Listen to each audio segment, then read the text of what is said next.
Olá! A pergunta que a gente vai explorar hoje é, no mínimo, surpreendente. E ela vem de textos sagrados muito antigos. A questão é a seguinte: é realmente possível furtar algo de Deus? Para a gente entender o que está por trás dessa ideia tão provocadora, vamos mergulhar juntos nas fontes originais. Bom, a nossa investigação começa com uma acusação bem direta, que a gente encontra num dos livros proféticos da Bíblia. O interessante é que essa passagem não economiza nas palavras, sabe? Ela confronta os leitores de um jeito bastante inesperado e levanta uma questão que é, para dizer o mínimo, chocante. E aqui está a pergunta, sem rodeios. É uma das afirmações mais diretas e, francamente, mais impactantes de todo o texto. A ideia é de um ser humano ser capaz de roubar o Criador. Parece, à primeira vista, impossível, né? Quase absurda. Mas o texto não para por aí, não.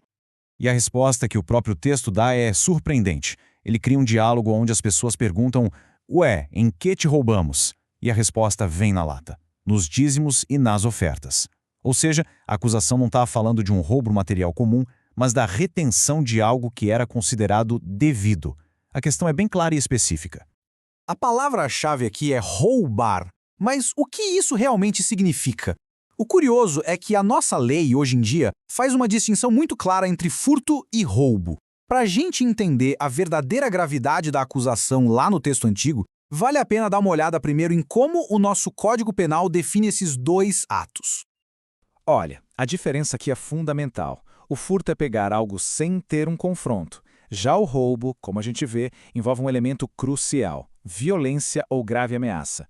É um ato de apropriação forçada, o que torna ele legalmente muito mais grave.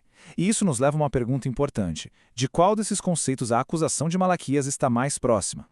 Para responder essa pergunta, não tem outro jeito, a gente precisa ir na fonte. Vamos deixar as traduções um pouquinho de lado e investigar a palavra exata usada no texto hebraico original. É nesse detalhe linguístico, que a verdadeira nuance da acusação começa a aparecer. A palavra usada no texto original, em hebraico, é o que vai desvendar esse mistério. O significado dela não é tão óbvio quanto parece nas traduções comuns, e é a chave para a gente entender a real dimensão dessa acusação. E o significado é este: saquear, apossar-se com violência, pilhar. Nossa, isso muda tudo! A palavra original não aponta para um furto simples, mas para algo muito, mas muito mais próximo do nosso conceito de roubo, uma tomada agressiva. De repente, a acusação ganha um peso dramaticamente maior. Ok, agora que a gente entendeu a gravidade da palavra saquear, a próxima pergunta é: qual o contexto disso tudo? Para entender a acusação, a gente precisa ver de onde veio essa prática e quais eram as consequências, tanto as negativas quanto as positivas, que os textos associavam a ela. A origem dessa prática, segundo o texto de Gênesis, é bem mais antiga. Ela aparece aqui, com Jacó fazendo um voto. Repara que não é uma imposição, mas uma resposta voluntária a uma promessa de proteção. O dízimo, na sua origem, surge como um ato de reconhecimento e de gratidão.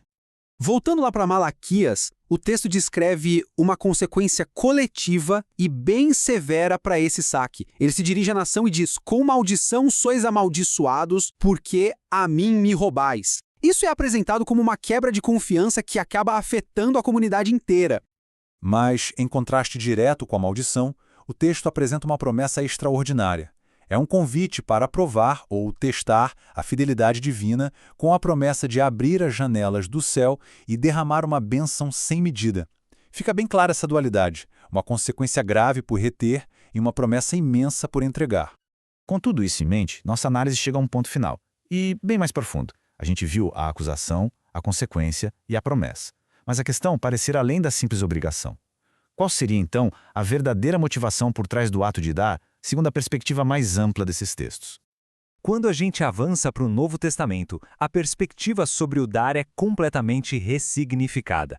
A motivação principal deixa de ser evitar uma consequência ou alcançar uma bênção e passa a ser uma resposta ao que o texto descreve como o maior ato de doação de todos. O ato de dar se torna um reflexo do amor que foi recebido. E essa metáfora da pérola de grande valor ilustra isso de um jeito brilhante. A questão não é mais o que eu sou obrigado a dar, mas sim o que eu mais valorizo. Quando se encontra algo de valor inestimável, abrir mão de todo o resto não é um sacrifício, é uma troca inteligente, é uma alegria. E assim, todo esse nosso percurso nos traz de volta a uma pergunta. A acusação de saquear a Deus força uma reflexão sobre dever e consequência. Mas a jornada por esses textos nos leva a uma questão ainda mais profunda. O que para cada um é a sua pérola de grande valor? O que é afinal um tesouro pelo qual vale a pena abrir mão de todo o resto? É uma reflexão que, no fim das contas, vai muito além de dízimos e ofertas.